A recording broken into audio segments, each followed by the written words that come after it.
Oh, special episode Saturday. This is 30, 45, 30, 46, and 30, 47. Alamin natin, ano ba yung nilalaman ng mga puso ninyo ngayon, no? Sa mga sitwasyon na kinalulugmukan nyo. Hindi naman. Kasi yung iba naman nalulugmok hindi lang dahil sa kabiyak nila, sa crush nila. No? Yung iba nalulugmok dahil sa mga kapatid nila, kaibigan, magulang, kapitbahay, katrabaho. May mga ganun. So, lahat ng nilalaman ng puso ninyo. Okay? Kuha tayo dito ng tatlo.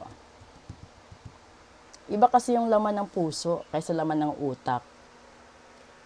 Ay, second chance. Nako, ang dami nito. Pangalawa, thinking. Aha, nag-iisip. Third, hoping. Ayun, di ba? Alam nyo na. Oh, yung iba dyan, umaasa ng second chance. No? Na magkaroon ng reconciliation, magkaroon ng bagong opportunity na magkausap uli kayo, magkita uli kayo, di ba? Ito yun. Tapos, habang inaasa mo or hinihiling mo na magkaroon pa ng pangalawang pagkakataon, sa isipan mo, sa puso mo, na namimiss mo siya. No? Hinahanap-hanap mo siya. At nandoon na tayo sa desire na matikman siyang muli. Ito yung di ba? Merong ganun.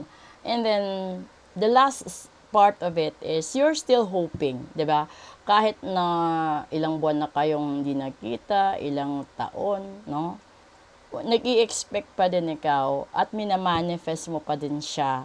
At by faith, no? Alam mo na darating ang panahon, babalik at babalik siya sa sa'yo or sa inyo. Ganon. So, ito kasi literal at normal at natural na nangyayari sa lahat-lahat. Kung ikaw yung tipo ng kapatid na gustong humingi ng tawad, no? Gustong humingi ng tawad sa elder or youngest ninyo, then you're still hoping that there might be another chance. O, nag-iisip ikaw kasi namimiss mo din, lalong-lalo na kung yung kapatid mo na yun is yun yung buddy-buddy mo. 'Di ba? And then, ini-expect mo, hinihingiling mo, no? Dinarasal mo na sana magkaayos kayo kasi magkapatid kayo. And then, kung sa larangan naman ng magkakaibigan, magkatrabaho, no? May mga ganitong punto din sa buhay. Pero, alam mo, minsan, alam ni universe kung hanggang kailan, hanggang saan, kailangan yung magkahiwalay at kailangan yung matuto, ma-realize ang bawat pagkukulang, pagkakamali, at kailangan nyo ring matanggap ang sarili niyo bago niya kayo hahayaang magtagpo muli. Alam mo kung bakit? Kasi kung hindi ka nag-mature at hindi ka natuto, useless yung distance ninyo for that reason. So, to provide you a lot of feedback or a lot of advices about this one. Dito kasi sa second chance, kailangan matuto kang umamin sa pagkakamali mo. Kasi, hindi naman tatanggapin ng tao kung hindi ka seryoso, hindi ka sincere sa pinagsasabi mo. Kasi sasabihin mo lang dun sa taong iniwanan mo, ay, nagkamali ako. O, di paano sa tingin mo, maniniwala yun? Hindi, di ba? So, yung mangyayari dun, kung gusto mo ng second chance, you have to be sincere, you have to be serious, you have to be mature, na let that person know how much you miss him or her, how much you crave for that affection and attention and moments that you have been sharing together. And then, dun na rin sa desires ninyo, intimately.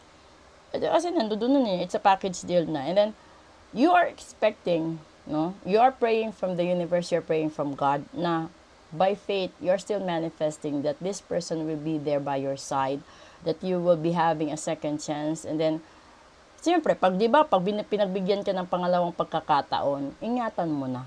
ayusin mo na, seryosohin mo para hindi na mangyari ulit yung nangyari noon. And then, if pinagbigyan ka sa second chance na yan, huwag mo nang gawin uli yung pagkakamaling nagawa mo noon. At huwag mo nang halungkatin yung unang chapter ng relasyon ninyo at gawin mo ulit dahilan kung minsan magtatampo, kung minsan magkakagulo, kung minsan mag-iiskandalo. Kasi kapag yun ginawa mo, yung digging ng old situation and old issues, hindi na magkakaroon pa ng long-term second chance. Ura-urada, aalis at tatanggalin yan ni universe sa ayaw at sa gusto ninyong dalawa. Magtataka ka bakit siya biglang nawala. Yun ay dahil ginawa ng paraan ni universe, natanggalin siya sa buhay mo dahil hindi ka natuto, hindi ka man lang nag-mature, at hindi mo man lang iningatan. Diba? So, wala eh. So, ganyan ang buhay. Let's proceed with the male and female vibration.